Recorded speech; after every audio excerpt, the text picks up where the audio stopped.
I arrived in Paris on a partly sunny and brisk morning. After dropping my bags at the hotel, I took an orientation walk from my neighborhood in Saint-Germain and followed the Seine River to the Louvre, Tuileries Gardens, Eiffel Tower, Arc de Triomphe, and the Champs-Élysées. It was mostly sightseeing, but I did buy a ticket to the second landing of the Eiffel Tower, just as I did when I was 23 years old, and climbed to the top of the Arc de Triomphe for a sunset photo. Unfortunately, clouds had set in and there was no sunset to be had. Day 2 was to be my first visit to the Palace of Versailles. Besides the palace itself, I had always wanted to explore the more than 2,000 acres surrounding it, and so I reserved a bicycle tour.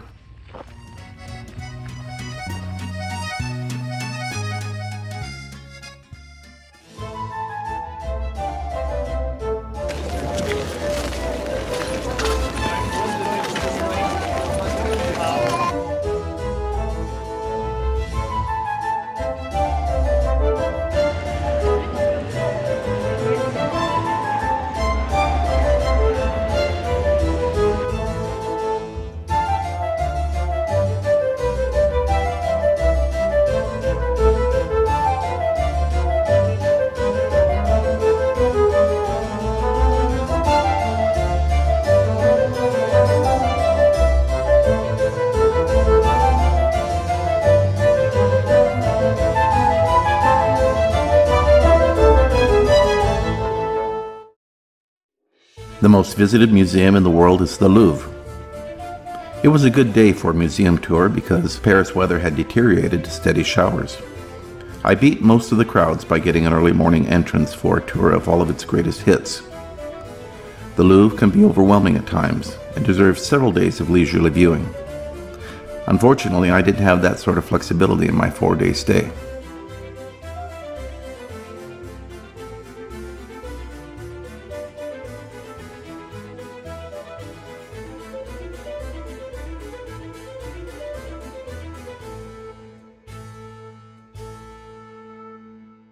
French food is creative and prepared fresh.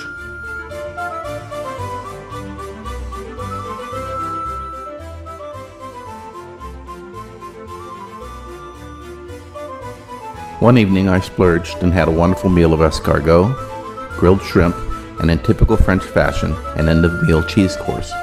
I finished my dinner with cognac to help everything digest. Speaking of food, eating is always a nice social activity when shared, and I paid for a food tour in the Montmartre district with a local guide named Stanislaw. There were 8 of us, British, Americans, French, German, and Norwegian. I hit it off with a Norwegian couple right away, and we followed our guide to sample macaron and other tasty tidbits in the neighborhood as he told us stories of the famous writers and artists who had lived there. We ascended to the Sacré-Cœur Basilica, and after a brief stop, ended our tour with charcuterie and wine.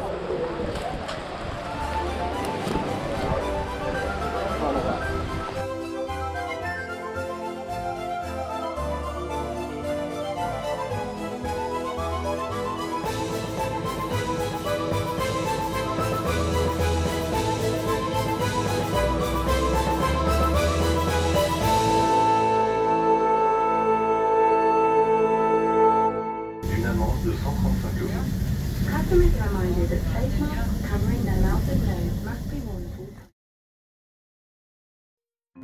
The next day, Impressionism was on display at the Musée d'Orsay, and as a museum, it was a lot easier to navigate than the Louvre. I really enjoyed my visit.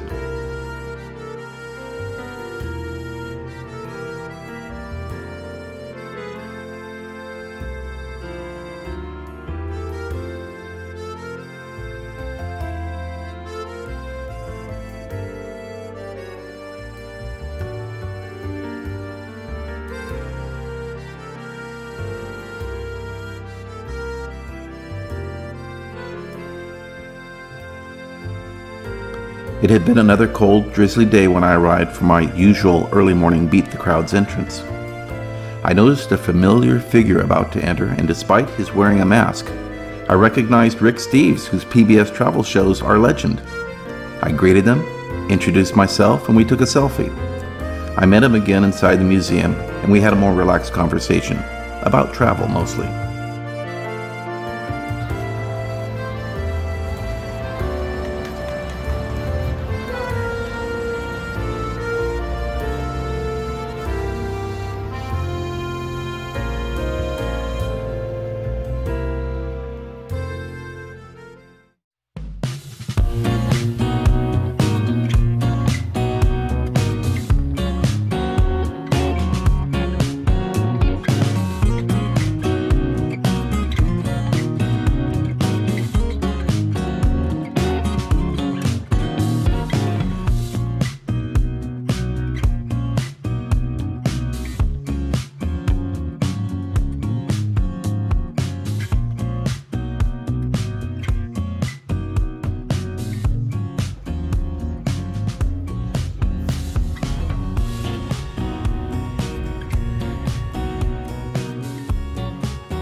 Milano is a bustling, business-oriented city with several outstanding historical sites. In the city center stands the majestic Gothic cathedral, Il Duomo. Off to its side is an equally impressive Galleria Vittorio Emanuele II that features fine stores, restaurants, and a grand 19th century structure. A little farther out is the monastery of Santa Maria della Grazia, which hosts Da Vinci's masterpiece, Il Cenacolo, or The Last Supper.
Venice is one of the world's most unique cities.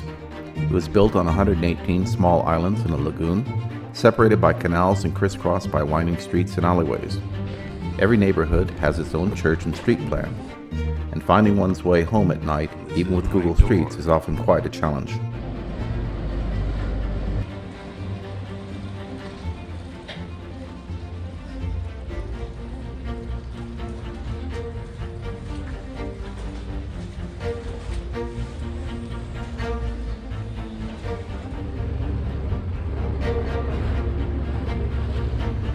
On this trip, I made sure to reserve a tour of the Basilica and the Doge's Palace, as well as find a good baccaro to eat cicchetti, small bites to eat with a drink much in the style of Spanish tapas, but with an Italian flair.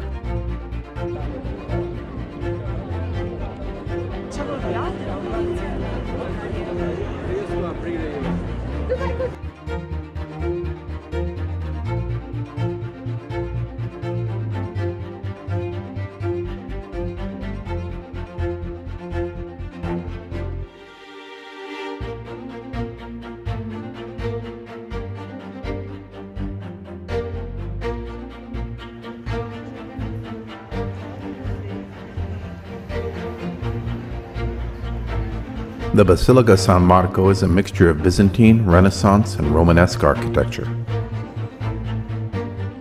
The Doge's Palace was the seat of power in Europe for 1,000 years. One evening, I stumbled upon a church hosting a concert of Vivaldi's Four Seasons. To hear Vivaldi played in a Baroque church in the home of his birth was magical.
Florence, or Firenze, is a living museum. It is the heart of the Renaissance, the home of Michelangelo and the Medici family.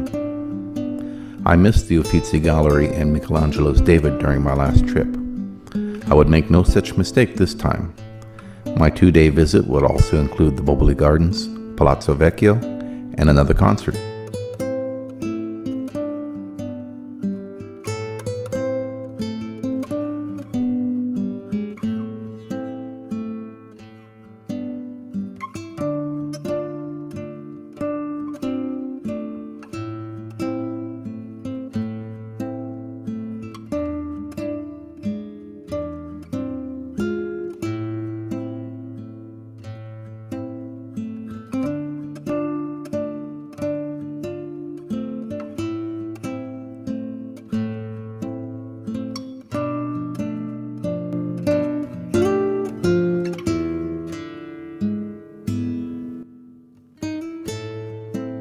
There he stands, Michelangelo's David, in the Galleria dell'Accademia, just as he did 4 decades ago in 1978 when I first met him. He was and continues to be one of the most remarkable sculptures that I have ever seen. The power of his stance, his stare, and the incredible sculpting of his body from a block of marble is truly amazing.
Rome is one of my favorite cities in the world. It never fails to fascinate me with its history, beauty, and world-class museums.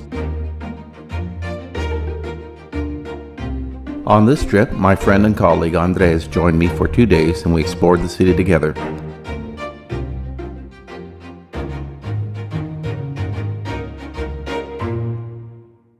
I was happy to introduce him to the Galleria Borghese, one of my favorites.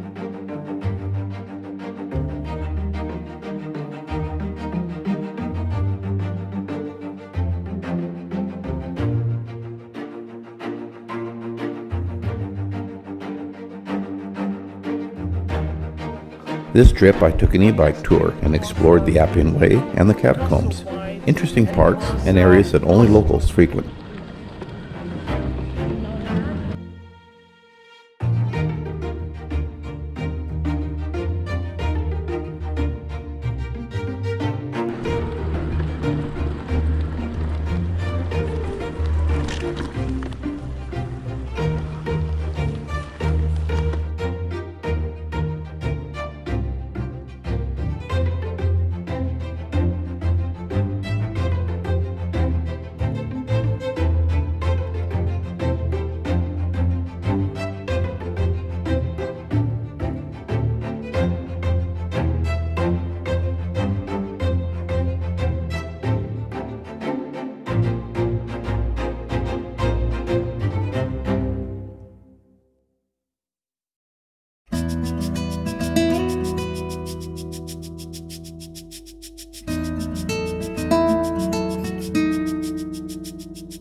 My test at the Paris airport was positive for COVID-19, so I moved to a less expensive hotel near the airport across from a modern shopping mall and spent my days isolated, reading an ebook, watching The Big Bang Theory in French, and following the tragic happenings in the Ukraine. On the 7th day of isolation, after one false negative, I received an official negative test from the airport pharmacy. I celebrated with a hamburger, fries, and a beer at the mall and purchased my ticket home for the next day.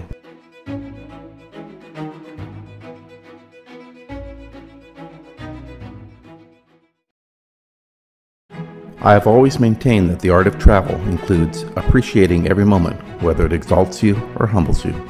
Seeing Paris again with mature eyes, marveling at Venice's unique beauty, meeting Rick Steves, riding a bike on the Appian Way, having an up-close experience with the world's greatest masterpieces certainly exalted me.